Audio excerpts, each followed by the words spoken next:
Hey, we're back with 5 and 5 with Mac Lackey, where I answer 5 of your burning questions in about 5 minutes over a great cup of coffee.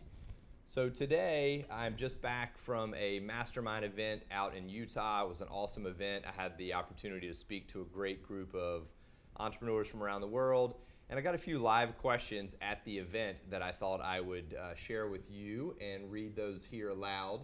So the first one was, Mac, how transparent should I be with employees about our financial situation, particularly if it isn't good? And I love this question because I've been asked this question so many times. I've also lived it a lot of times. And this is just my personal point of view. I think there is a tremendous amount of value in being clearly transparent and honest with everyone on your team. The only thing you need to be really careful of is people at different levels have different understandings of financial situations. And so, for example, if you have a really young or inexperienced employee and you said you had $10,000 in your bank account, they don't really know how to process that. They don't know what that means. Now, you as a founder, you might be thinking, I only have $10,000 in my account, but I have a commitment from 3 investors for $1 million. And so you're not worried at all. But by sharing that information without the proper context, that employee could freak out, could go look for another job, could panic, could get really upset. All kinds of things can happen. So the way I like to think about it is, with your senior leadership team, with your key stakeholders, of course you always need to be honest, period, end of sentence. The second question from the event was, Mac, what is the smartest hack you use to create freedom in your life? Love this question. I was talking a lot about freedom and how that's really important to me. It's something I've intentionally designed for throughout my career. And the short answer is always people. Businesses scale based on people. Businesses succeed based on people.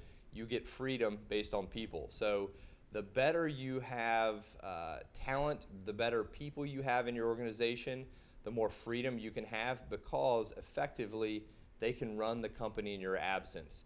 We've got a question. Jim from Facebook asked, what should I offer to a board of advisors member?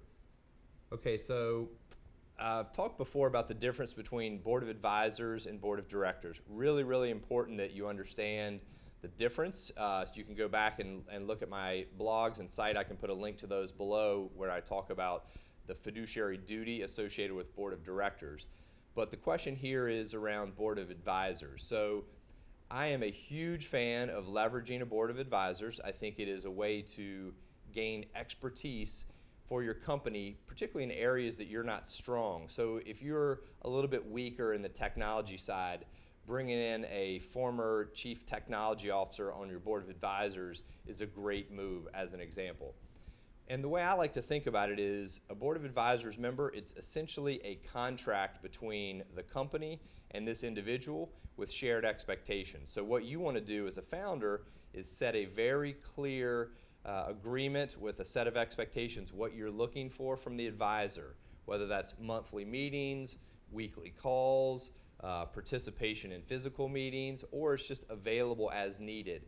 So that's your needs and expectations. And then you also want to understand what they want out of it. In a lot of cases, successful individuals that are further along in their career, they might be looking for diversification. So if they get an opportunity to have equity in your startup, it might be really interesting to them. It might be that they just want exposure to an interesting network of people. So it's really about a dialogue where you identify both parties' expectations and interest, and then you try to formalize that in a simple document so everyone's clear on what you expect from them, what they expect from you, and then everybody's happy. Hopefully I'm pronouncing this right. Iran, via Instagram, asked, can I be successful with a fully remote team? Having a remote team is part of modern business structure. I think the reality is, given my strong preference for hiring the best people available in the field, those people are not always going to be sitting where I am. And so I think, number one, having a remote team is really the only way to ensure that you get the absolute best people, because they live where they live. And if you want them to work with you or for you, then you're going to have to sort of deal with the fact that they might not be in your hometown. The other thing is, it is a really significant opportunity to arbitrage time. And so, given that we're in this global connected economy, you can have people working with you, alongside you, in time zones around the world. I love that. The second is, I would say a strong preference or focus around performance is critical.